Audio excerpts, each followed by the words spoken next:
Hello everyone, today I'm here to do a quick tips tutorial for at-home waxing. I have heard some horror stories in the last few days from people who are attempting to do waxings at home and doing it incorrectly, or I've even heard a few things lately for some reason that people are going into salons and having issues. So I just wanted to go over some contraindications and stuff like that, what you should and shouldn't do before and after you wax. So if you're interested in learning about that, please watch my video and subscribe.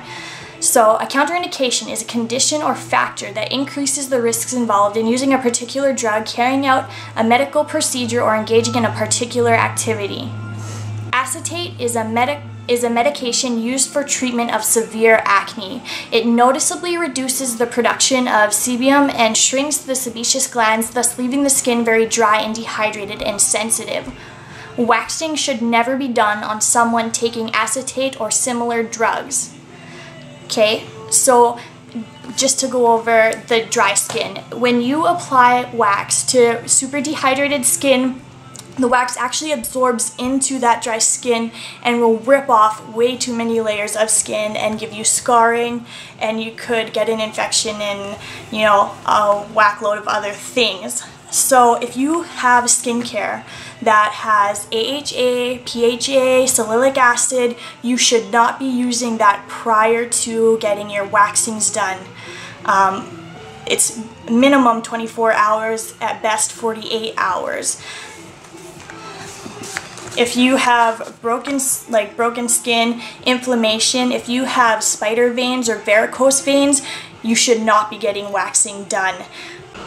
Okay, so there are a few medical conditions that if you have, you should be checking with your physician before you do your at-home waxing. A few of those would be if you're hemophilia, if you have diabetes because your blood doesn't clot properly and you're more susceptible to infection, phlebitis, varicose veins. I would never work on someone with varicose veins because that's what I was taught in school. So, but again, check with your physician. That's just my personal preference. If you've had skin peeling, skin resurfacing, like chemical peel, you shouldn't be having your waxing done 48 to hours after and before. If you have a recent tattoo, that's obvious. If you have a skin rash, emphysema, if you have psoriasis, you do want to check with your physician as well, because you may or may not be able to do waxings. If you have a sunburn, inflammation, infection, that's kind of obvious as well. Broken skin, obvious. Dry skin, I explained before why. If you have fragile capillaries, because you don't want to turn your body into one big bruise. And then if you're menstruating, just remember that you're more susceptible to, more sensitive, I guess you're just more sensitive. For hot water or too cold, so if you've been outside shoveling the snow, you don't want to do your waxings until your body temperature gets back to regular, because it will take too many layers off and you will get scarring and, risk of infection, stuff like that, and it's really, really painful. I actually exfoliated my skin and then did it too soon after getting out of the bathtub, and my hair didn't grow back for a few weeks in that spot, and I had a big, huge raw scar. So yeah, I learned the hard way, I guess, even though I knew better, so just keep that in mind. If you have anything going on with your hormones, you want to check with your physician if waxing is good too, because, it could cause you more discomfort and rashes, etc., etc. There is a risk of more sensitivity to wax procedure when you're premenstrual, taking antibiotics, which have the acetate, the retinol A, or anything that gives you light sensitivity, as well as recent sun exposure, recent caffeine or alcohol ingestion if you're not feeling well, if you're stressed or tired. So just keep that in mind. After you do your waxings, it's not a good idea for you to be out in the sun, because you could get sunburn way more easy, and you should not be applying any skincare or makeup for 24 to 48 hours after, depending on your skin type. Okay, so if you go to a salon where they double dip their wax stick, that is not a salon that you should be going to for waxing. Now, what I mean by double dipping is if they take an applicator, dip it in the wax, apply it to your body, and take that same stick and put it back into the wax pot. The reason that is unacceptable and does not pass health inspection is because you can get blood or body fluid exchange. So meaning you could get any kind of blood fluid disease or infection. So just as an example, I went to a salon about a month and a half ago and I asked her if she double dipped her stick, and she swore up and down that she didn't. However, when she applied it to my armpit, and then there was excess wax, so she scraped that excess wax off, put it back into her pot, and then ended up doing my upper lip as well. So not only did she use a wax stick and where my body perspires more and put it back into the wax pot, she also, if I would have had a blood disease, she would have given that to the rest of her clients. So just something to keep your kind of heads up about. In saying that, if you're doing waxings at home with your friends, make sure that each of you have your own wax pot and your own application tool. If you guys want to share the wax, then make sure that you only use the popsicle sticks or applicator once. Don't put it back into the pot, because it's just not worth the risk of a blood infection that could potentially kill you one day, right? So wax is really inexpensive, so don't cheap out. Okay, so some actual wax tips would be, you're never, or rules I guess I should say, you are never to apply your liquid wax over the same area more than once, because it will take too many layers off. You will have scarring. Something to remember when you're doing your eyebrows is anytime that you're pulling hair out of the opposite direction, there's a chance that your hair won't grow back properly or won't grow back at all. So of course I do my brow waxings and stuff, but if you do have sparse thin eyebrows and you're not really too sure, tweezing is better, because you can pull the hair out in the direction of the hair growth, which is just in general better. Now for your body waxings and stuff, that doesn't really matter. Of course your ingrown hairs are always going to be an issue. In order to prevent some of that would be exfoliating every 2 or 3 days, depending on your skin type. Using a wax that has tea tree oil in it also helps. There are a few different kinds of wax. There's your kind of all-purpose wax that's very sticky. There's your cream wax that's for more sensitive skin, and then there's your hard wax. So those are kind of just the basic waxes. Now of course there are way more than that.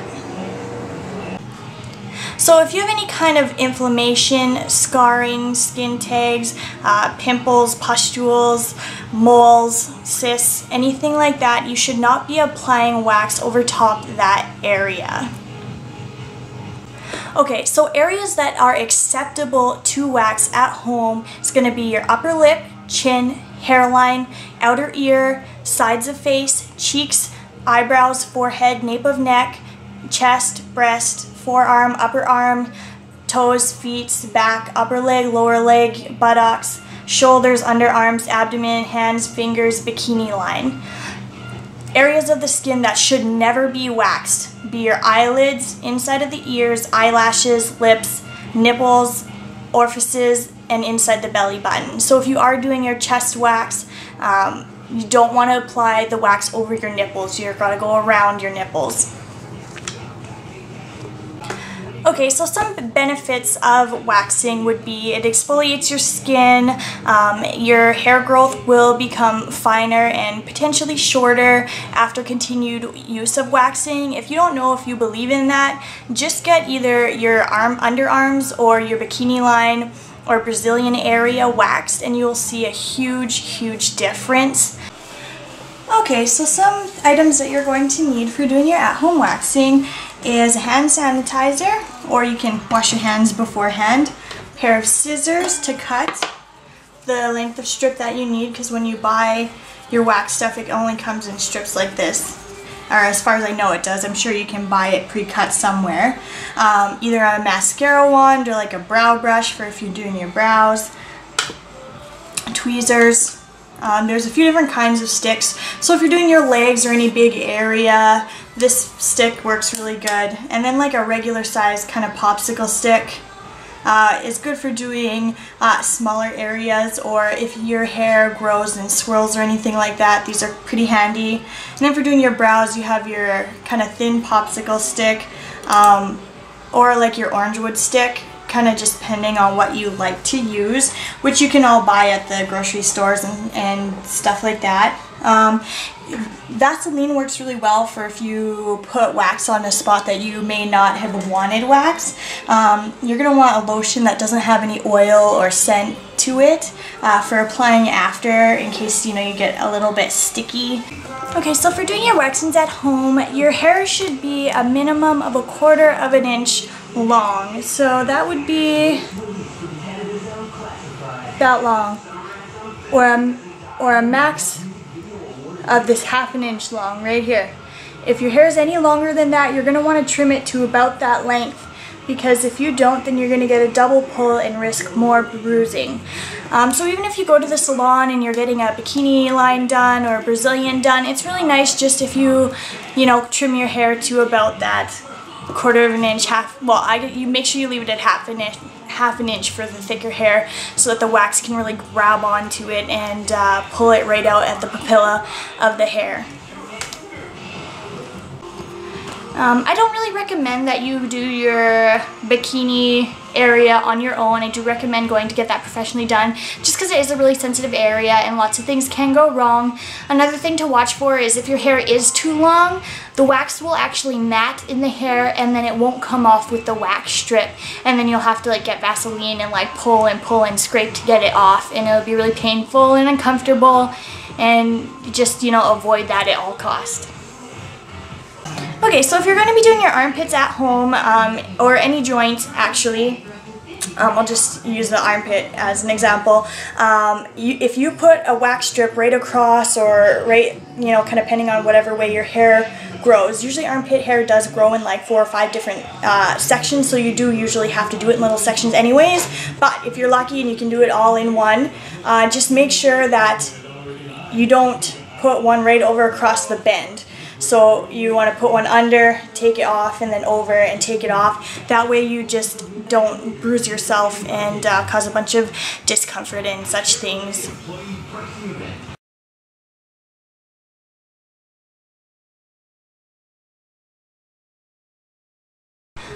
The wax procedure for a hard wax is very similar to the procedure for the liquid wax.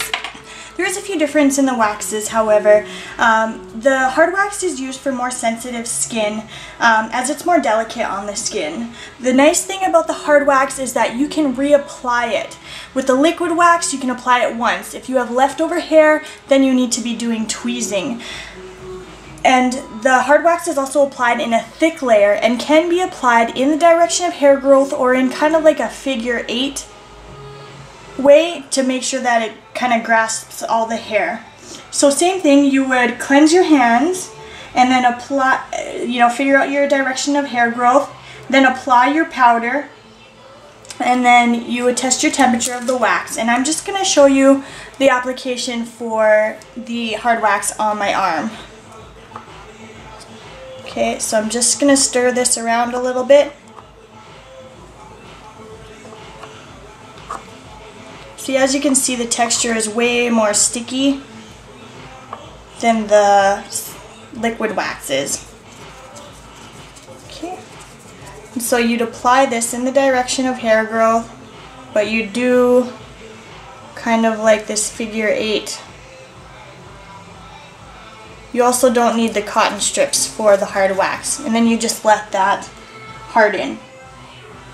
So you're applying the thick layer of wax in a swirled kind of back and forth position, and you're holding your spatula more to like a 20-degree angle, or like parallel to the skin, if that makes more sense. You leave the edges a little bit thicker so that you can flick it to pull it off. Okay. And then I just take the edge and flick it, just like that. So that's just the procedure for the hard wax. I think you can buy both at stores. I use the hard wax for doing underarms, bikini lines, upper lips, smaller areas. You can use it for like the back and chest.